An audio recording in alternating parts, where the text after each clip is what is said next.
Evening, my little angel. To start today's story time, there are two stories about Christmas that I want to tell you. The first story, Christmas of the ancient Romans. In Rome, where winters were not as harsh as those in the far north, Saturnalia, a holiday in honor of Saturn, the god of agriculture, was celebrated, beginning in the week leading up to the winter solstice and continuing for a whole month. Saturnalia was a hedonistic time when food and drink were plentiful, and the standard Roman social order was turned upside down. For a month, enslaved people were given temporary freedom and traded as equals. Businesses and schools were closed so everyone could participate in the holiday's festivities. Also, around the winter solstice, Romans observed Januaryrange, a feast honoring the children of Rome. In addition, members of the upper classes often celebrated the birthday of Mithra, the god of the unconquerable sun, on December 25th. Mithra, an infant god, was believed to be born of a rock. For some Romans, Mithra's birthday was the most sacred day of the year. The second story is the birth of a Christmas carol.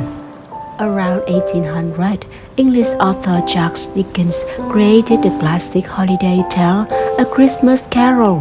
The story's message, the importance of charity and goodwill towards all humankind, struck a powerful chord in the United States and England and showed members of Victorian society the benefits of celebrating the holiday.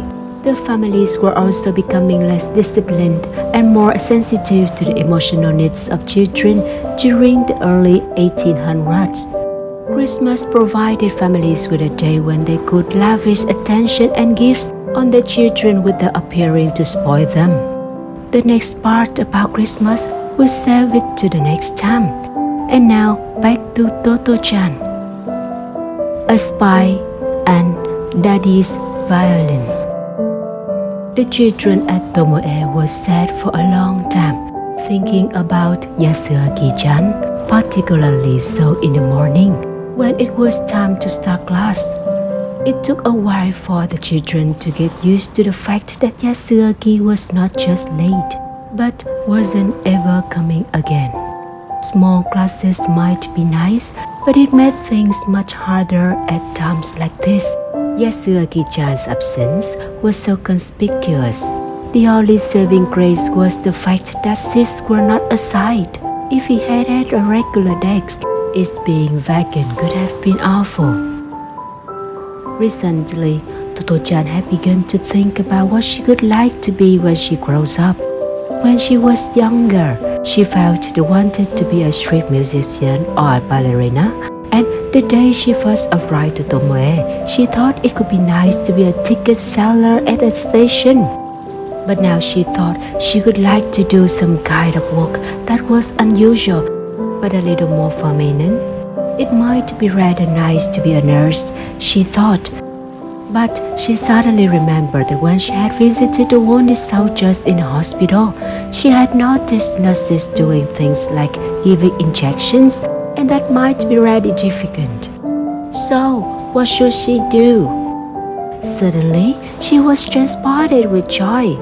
Why, of course, I've already decided what I'm going to be. She went over to Tai-chan, who had just lit his alcohol burner. I'm thinking of becoming a spy, she said proudly. Tai-chan turned away from the flame and looked at Totto-chan's face for some time.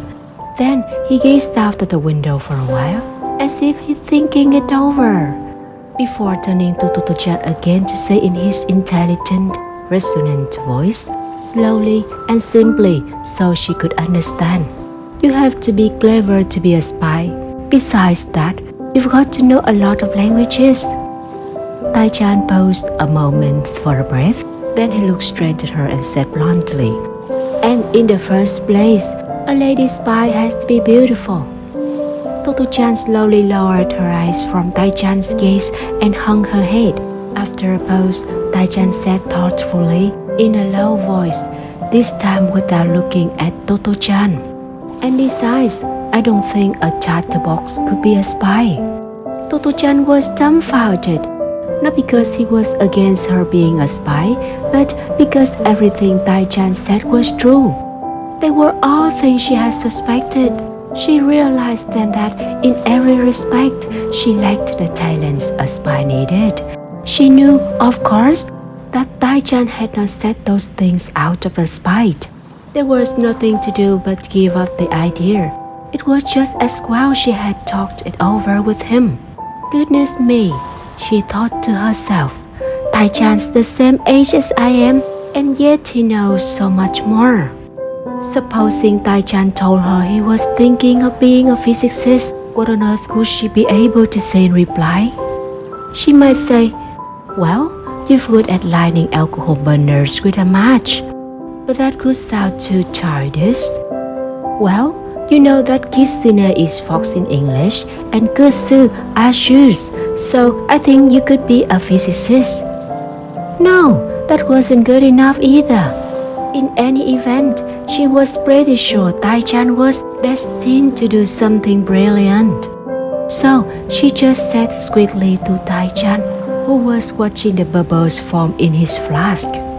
Thank you, I shan't be a spy then, but I'm sure you will become somebody important. Tai-chan mumbled something, scratched his head, and buried himself in the book that lay open before him. If she couldn't be a spy, then what could she be? Wondered Totto-chan as she stood beside Tai-chan and stared at the flame in his burner. Before they knew it, the war, with all its horrors, was beginning to make itself felt in the life of Totto-chan and her family. Every day, men and boys from the neighborhood were sent off with waving flags and shouts of "Banzai!" Foodstuffs rapidly disappeared one after the other from the shops. It became harder to comply with the Tomoelan time rule of something from the ocean and something from the hills. Mother was making do with seaweed and pickled plums, but soon even that became difficult to get. Just about everything was rationed. There were no squeaks to be found, no matter how hard you searched. Totto-chan knew about vending machine under the stairs of Okayama, the station before hers, where you could get a packet of caramels if you put money in the slot. There was a very appetizing picture on top of the machine. You could get a small packet for 5 cents and a big one for 10, but the machine had been empty for a long time now. Nothing could come out no matter how much money you put in or how much you banked. Totto-chan was more persistent than most.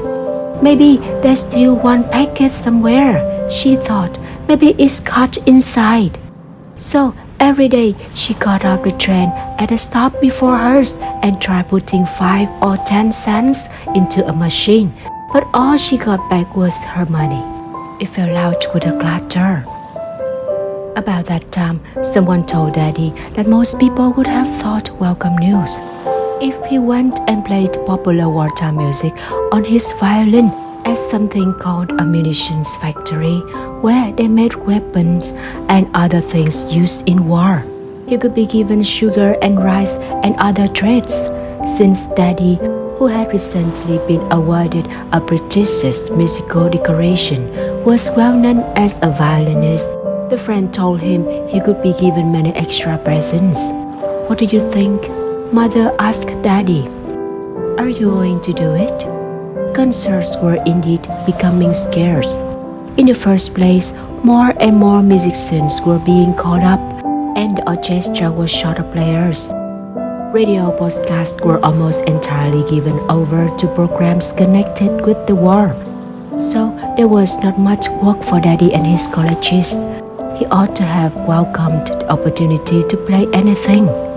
Daddy thought for some time before replying. I don't want to play that sort of thing on my violin. I think you are right, said Mother. You could refuse.